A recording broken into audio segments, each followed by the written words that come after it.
وَمَن يَتَوَكَّلْ عَلَى اللَّهِ فَهُوَ حَسْبُهُ، اور جو اللہ پر بھروسہ کرے اللہ اس کے لیے کافی ہو جاتا ہے، اس کی ضروریات کا وہ خود کفیل ہوتا ہے، اور اس کے کام اس کے ذمہ کرم پہ ہوتے ہیں، کو ہو کے دیکھے اس کا۔ تو جو اللہ سے ڈرے اللہ اس کے لیے راستے بناتا ہے۔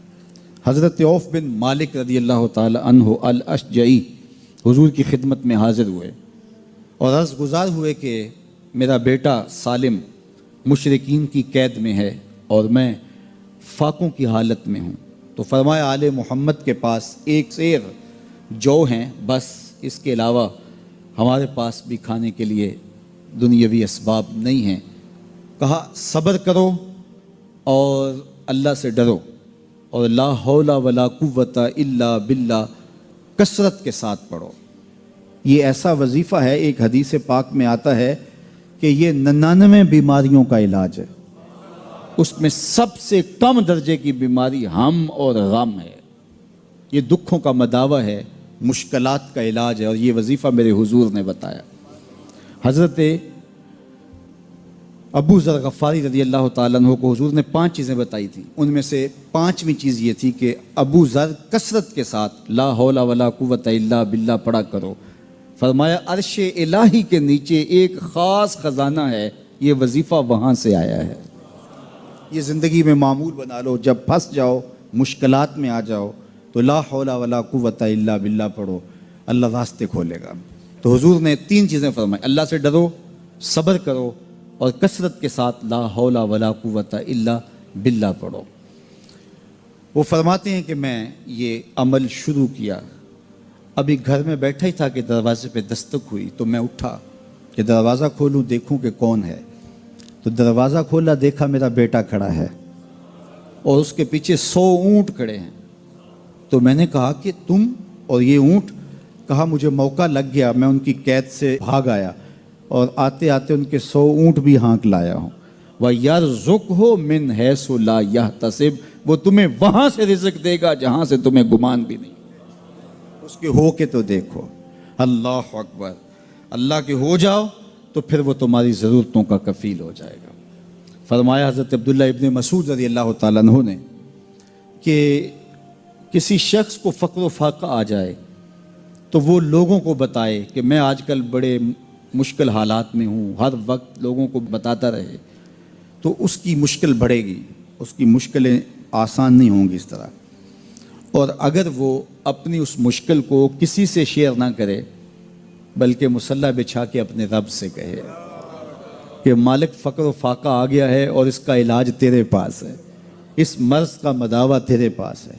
تو حضرت عبداللہ ابن مسعود فرماتے ہیں کہ رسول کریم نے فرمایا جلد یا بدیر اللہ اس کو مالا مال فرما دے گا۔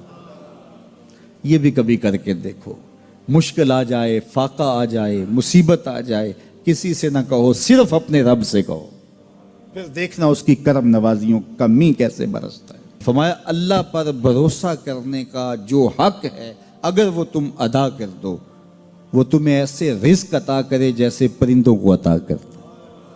ہم تو دکان پہ جانا ہوتا ہے، فیکٹری میں جانا ہوتا ہے، ہم اپنے کاروبار پہ جانا ہوتا ہے، نوکری پہ جانا ہوتا ہے، مزدوری پہ جانا ہوتا ہے، ہمیں پتہ ہے کہاں آج صبح جانا ہے، لیکن پرندوں کو کوئی پتہ نہیں ہوتا کہاں جانا ہے، راس المال بھی نہیں ہوتا، لیکن صبح نکلتے ہیں، شام کو کبھی بھی خالی پیٹ نہیں آئے۔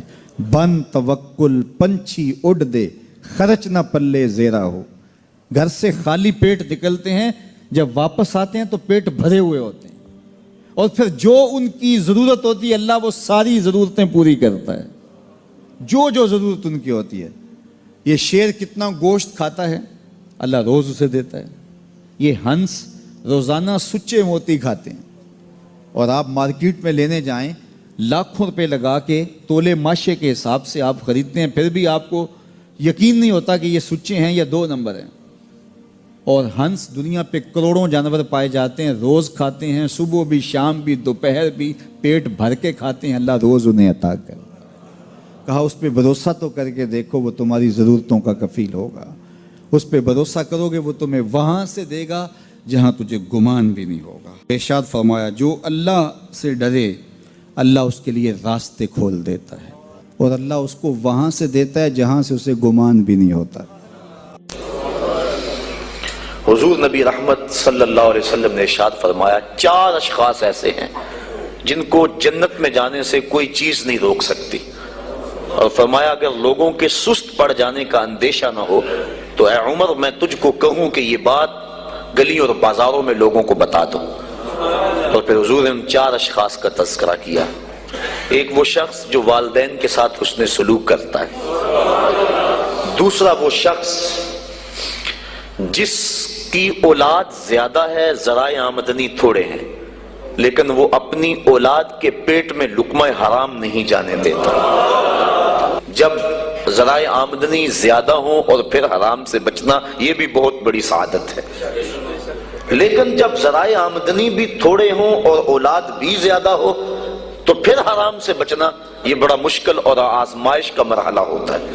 تو جو اس موقع میں رزق حرام سے بچا، قیامت کے دن حضور کے فرمان کے مطابق جنت میں جانے سے اسے کوئی شے نہیں روک سکتا۔ اور ہم صحابہ کی زندگیاں دیکھتے ہیں، فجر کی نماز ہوتی ہے، ایک صحابی جلدی سے اٹھ کے چلے جاتے ہیں۔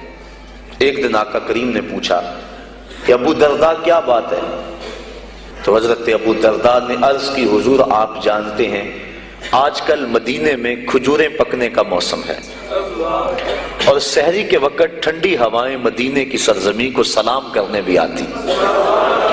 میرے ہمسائے کے صحن میں ایک اونچا لمبا درخت ہے کھجور کا جس کا جھکاؤ میرے گھر کی سمت ہے، اور جب ہوا چلتی ہے تو اس سے کھجوریں ٹوٹ کے میرے ویڑے میں گر پڑتی ہیں۔ میں جلدی جلدی اس لیے چلا جاتا ہوں کہ بچوں کے اٹھنے سے قبل وہ کھجوریں اٹھا کے ان کے گھر میں پھینک دو، کہیں ایسا نہ ہو کہ میرا بچہ کوئی کھجور اٹھا کے اپنے منہ میں ڈال لے۔ یہ صحابہ کا مزاج۔ اور ہماری سڑک سے گنے کی ٹرالی گزر کر تو دیکھیں، ہم بچے کو شاباش دیتے ہیں کہ بڑا دلیر نکلا ہے۔ جس کو آج آپ حوصلہ افزائی کر رہے ہیں کل بڑا ہو کے ڈاکو بنے گا، کل بڑا ہو کے راہزن اور لٹیرا بنے گا۔ اولاد کی تربیت کے باب میں یہ بات ہے کہ اگر وہ گناہ کا ارتکاب بچپن میں بھی کرتے ہیں تو ان کی وہاں حوصلہ شکنی کی جائے تاکہ ان کے دل میں گناہ سے نفرت پیدا ہو جائے۔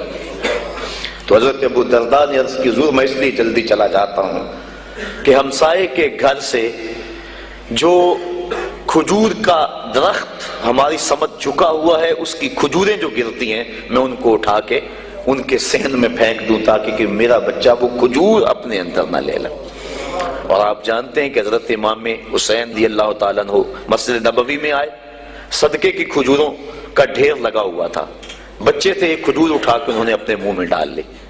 تو آقا کریم صلی اللہ علیہ وسلم تیزی سے آگے بڑھے اور ان کے حلق میں انگلی ڈال کر حضور نے کہا کہ اس کو نکالو باہر اور اندر سے کھجور باہر نکلوا دیں۔